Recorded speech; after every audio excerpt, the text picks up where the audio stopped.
Courtney Armstrong of La Mesa was planning on visiting family in Florida back in July. It's kind of a big deal for my family. They all get together. There's like 50 of us.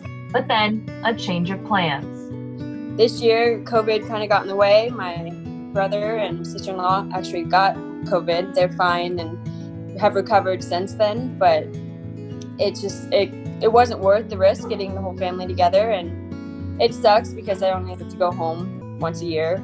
Armstrong isn't alone. The holidays are creeping up on us. A lot of us are wondering, will it be safe to fly and visit family for the holidays this year?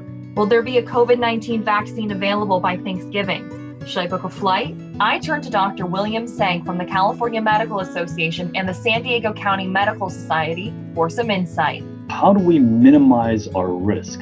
How do we make sure that we don't catch this thing when we're traveling?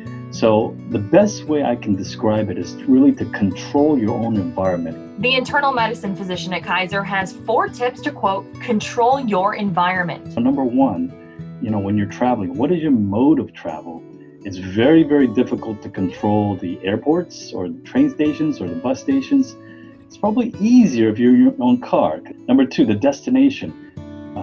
You don't want to choose to go to an endemic area. You want to go to an area where there's not a lot of cases. Follow sound science, right? Wear your mask. And lastly, I think if you can spend as much time outdoors as possible, that seems to have less likelihood of transmission. Sang thinks it's ambitious that there will be a widely available vaccine by November. I think chances are very low that will happen. But I can tell you that we will have our flu vaccine ready in about 2-3 weeks. So I think a lot of people are struggling because they don't want to be around their older family members that are considered more high risk.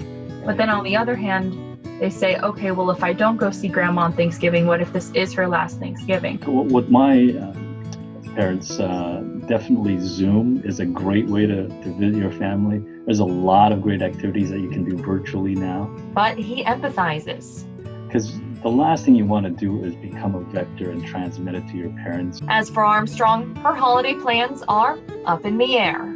Right now, it's not worth the risk. I have a nephew that's 6 months old that has asthma, and then a grandmother who's in her late 80s, and we all want to come together, but we want them to be there. So we're kind of just waiting to see. For my full interview with Dr. Sang, head to cbs8.com. Allison Royal, News 8.